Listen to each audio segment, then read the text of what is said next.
Okay, back on the spirit board, we're starting off with Noise. Noise is the mascot for the Japan-exclusive Wii game Kiki Trick. This was a collection of minigames where you would basically have to rely on audio cues for the vast majority of them. So to get across the idea of audio, we have an electroplankton stage, as that too was an audio game, and we had Meloetta to come in and sing some songs. Here is the Wily capsule. In all of the Mega Man games, Wily rides around in this little thing, and in many of said games, you also have to fight him riding around in this little capsule. For this particular battle, we also have a Rob to represent Wily Machine 7. That is to say, the big endgame machine that Wily rides around in Mega Man 7, that you fight directly before you take him on in his capsule. The Wily capsule is, of course, an assist trophy in Smash as well, so that's why it does appear in, and it attacks you with all kinds of different elemental attacks. So yeah, it's quite hard to account for. You do have to maneuver yourself quite a bit to avoid its attacks, or alternatively you could just, you know, jump over and kill the motherfucker and save yourself the trouble. I focused more on taking out the Wily machine. So, over here we have Kine. Along with Rick and Koo, Kine is one of the animal friends introduced in Kirby's Dream Land 2. As you can probably tell by his design and the overall theme of this level, Kine's whole deal is being a fish and therefore boosting all of Kirby's water-based abilities. The Squirtle in particular also has the Freezy to represent the ice abilities that Kirby and Kine can use together. And yeah, like so many spirit battles against fish-based enemies, the buoyancy is reduced, so don't touch the water. The water will kill you. Avoid it. That's the one cool thing about this part of the Pilot Wing stage. I think it's the Pilot Wing stage or the Wii Resort stage. They could just make it water-based. So here is a French Bulldog. This is a very popular breed of dog in France, and across the entire world. I mean, look at the little thing, it's adorable. And yeah, this is as Nintendogs as battles get, with dogs everywhere. Even I am playing dog. Here we have Manhole. This is one of the few Game & Watch games that I have actually played, because I grew up with Game & Watch Gallery for the Game Boy. Or it was just called Game Boy Gallery. You had to maneuver yourself around a dilapidated road, putting manholes in place so people don't fall in the sewers. Here is Cien. So Cien is the old master appearing in Sujin Taisen Number Battles. This was a DS game that basically functioned like dominoes.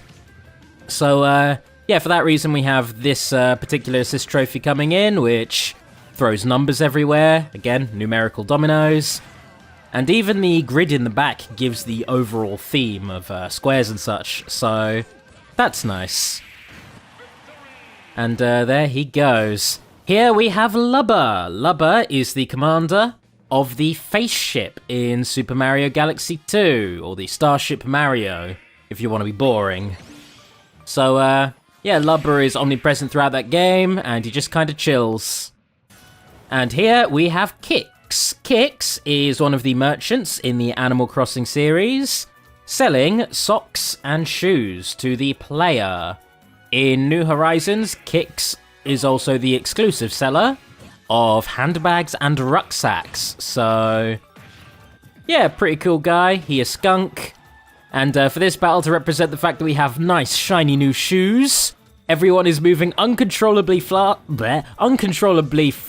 and everything is slippery, including my tongue, apparently. So yeah, this fight is a little bit of a mess, unless you're really good at playing like this, in which case, you know, this is a DBZ-style fight in which you can body your opponent within seconds. I'm not used to playing in fast speed. Here we have Alolan Raichu. When you evolve a Pikachu in Alola, hence why this Pikachu has the Sun and Moon hat on, it evolves into Alolan Raichu, an electric and psychic type, who uses its psychic powers to float around in the air and surf on its own tail. Apparently, Alolan Raichus are the way they are because they really love pancakes, and pancakes are very popular in Alola. So that's certainly a thing. Sadly, no pancakes spawning for this particular battle. But, yeah, the electric floor and the island theme definitely fits the bill. Here is Hardman. Hardman is one of the robot masters, and there's not much to this guy. He's one of the most construction-oriented robot masters. As being a big, heavy lad, he is designed for ground leveling, and when you fight him, he is prone to causing earthquakes, so that's why we have Earthquake Stage, and we're currently battling in a cave-based level. That is where Hardman would most definitely find himself the happiest, so yeah. Anyway, next up we have Zip. Zip is the protagonist of Fling Smash, Scott the Woz's favourite game. This was a Wii action game in which you had to maneuver yourself around a stage by flinging yourself. So that is why we have a Chain Chomp who likes to fling himself around. We have a bright, colourful stage filled with coins, a la, you know, Fling Smash, and also New Super Mario Bros. 2. And we got Pac-Man, who fits the overall look and aesthetic of Zip. You were expecting me to avoid that Chain Chomp for this fight, but you know what? Fuck it. I'm just gonna tank it. Because, I give no fucks. Next up, we have the Burrowing Snagrit. Here's another spirit, which I did previously make through Fusion, but upon doing that, its spirit battle does become available. The Burrowing Snagrit, once again, is a Pikmin enemy, a hybrid of a Burb and Worm. And yeah, it will pop out of the ground to harvest your Pikmin, just chomp them the heck up. So, in Smash, it does appear as an assist trophy, and quite an annoying one, because no matter where you go, it can just pop up underneath you. And yes, that does include on elevated platforms somehow. And it will absolutely wreck your day by pecking your face off if you get too close to it. So, yeah, for this particular battle, I'm doing my absolute darndest to get this kill in spite of the Snagrit spawning in. God, you wouldn't believe me if I told you that the assist trophies have very rudimentary AI, because that Snagrit keeps coming in at the worst possible time.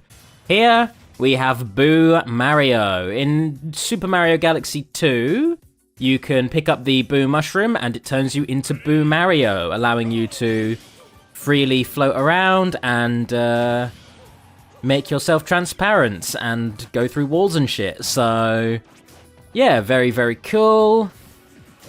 Though it doesn't make for a particularly hard spirit battle. Here, we have Blood Falcon. This is an evil clone of Captain Falcon appearing in the F-Zero series. However, for this battle there are two of them. The reason for this is because both F-Zero GX and the F-Zero anime confirm that there are in fact two Blood Falcons. So, we're taking on both of them at once. Blood Falcon, as an actual racer as opposed to an evil clone of a bounty hunter, is a faster but more uncontrollable version of Captain Falcon. So that is why we have the high speed representing that. He is flinging himself around like nobody's business. And yeah, I'm pretty goddamn slow playing a Sagat, so quite a contrast there. But yeah, on the flip side, being too fast on a stage like this is actually quite dangerous. So, here we have Eslo. Eslo is Link's hat, as it appears in The Legend of Zelda The Minish Cap. This was a Zelda game in which you could shrink yourself down to minute size in order to embrace a culture of tiny people, the Minish.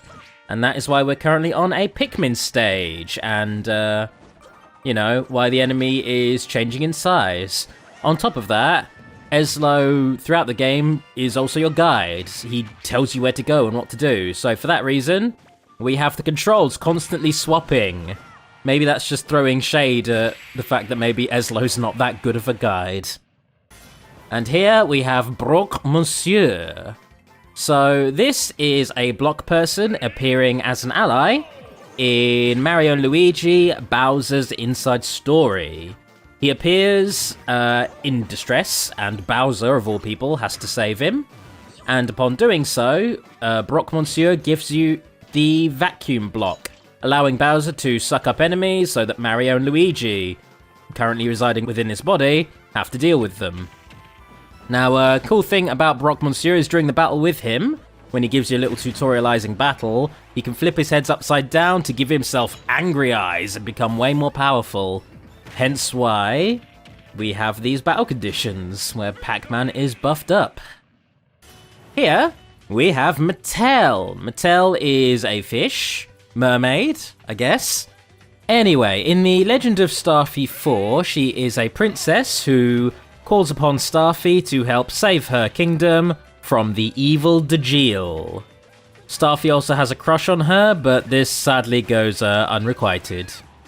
The Isle Delfino stage, once again, gets across the general idea of, the sea, the ocean, the beach, the setting of the Starfy series, so there you go.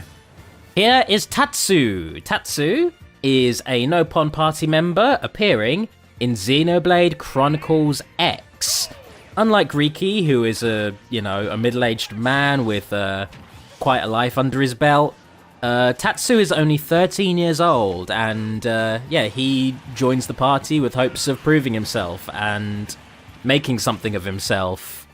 He also comes from quite a large family of Nopon, hence why we have all of these Jigglypuff to represent his big dang family. And with only one of them left, just need to get one more bonk, and that will do it. Also, Riki spawns in, as you know, a legacy Nopon character, sticking up for his people, I guess. Here we have Palkia. Palkia is a water and dragon type legendary Pokemon. That's kind of understating things though. It's also the god of space. Arceus, the god of Pokemon, created a Pokemon of time, a Pokemon of space, and a Pokemon of antimatter. And Palkia, being the mascot of Pokemon Pearl, is the space variant. It has a move called Spatial Rend, where it rips a hole in the fabric of the universe. And that hurts. And it also appears in this stage, Spear Pillar. Whenever it uses Spatial Rend, the screen flips because space doesn't know what to do with itself. Now that, along with the stage condition of my control swapping their left from their rights, could be something of a goddamn pain. And can make can make this battle very disorienting. Oh god, where am I going? Oh god, I hate that. I don't like that at all. It's like the controls are already going the wrong way, and then the screen flips. Not even goes upside down, it actually flips horizontally. It's like, oh yeah, no, that's not fun. That's not good. That is confusion right there. But anyway, given the fact that this is Palkia's Spirit Battle, only Palkia will actually spawn in on the podium at the back there and use his confusing effects. So yeah, I'm going to try and end this battle sooner rather than later because don't need any more of that. There we go. And here we have Sukapon. Sukapon is an android created for the purposes of android combat in the game Joy Mech Fights. Sukapon was created by a pair of scientists, one of them being Dr. Little Eamon, a little fuzzy man, a very, very hairy man. And I guess to represent him and his like full body beard mustache combo, they have a Mii Gunner in a teddy bear outfit. Sure, why not? Here is a volleyball player appearing in the NES volleyball game. God, do you want me to tell you what volleyball is and how volleyball works? Because, I don't think I'm going to insult your intelligence. I think you know what volleyball is. What I like about this particular stage is that there are 6 enemies altogether to represent, 6-a-side volleyball. And, the Wii Fitness Trainer is all about spamming that goddamn volleyball move. So, yeah. That move, I've seen so many, big brain plays done with it. Obviously, the AI isn't going to achieve anything like that, but goddamn, professional Wii Fit players, holy shit, y'all are y'all are on a whole different level. So yeah. Anyway, battle's nearly done. Just one more volleyball player to go. Down goes you. Alrighty, battle's over already. Let's do some fusing. Putting together Prince Peasley, a frog and a snake, gives us a frog and a snake who serve as alter egos for princes. The frog and the snake from The Frog for Whom the Bell Tolls. And they can be enhanced to create the main protagonist of that game. Putting together Eslo and Boo Mario will give us a hat worn by Mario who can talk and is also a ghost. That is one hell of a cool fusion idea. This is Cappy from Mario Odyssey. Putting together a ninja and Ayumi, a Japanese schoolgirl, gives us a Japanese schoolgirl ninja, Ibuki, from the Street Fighter series. Not much more to say than that, that's how she do. And over here, with the upgrading, we have Camus turning into one of his alter egos, Sirius. On top of that, as I said moments ago, we can upgrade to get the main protag of... I called it here, but you know what I mean. And upgrading the Jinjos gives us the Mighty Jinjonator from Banjo-Kazooie.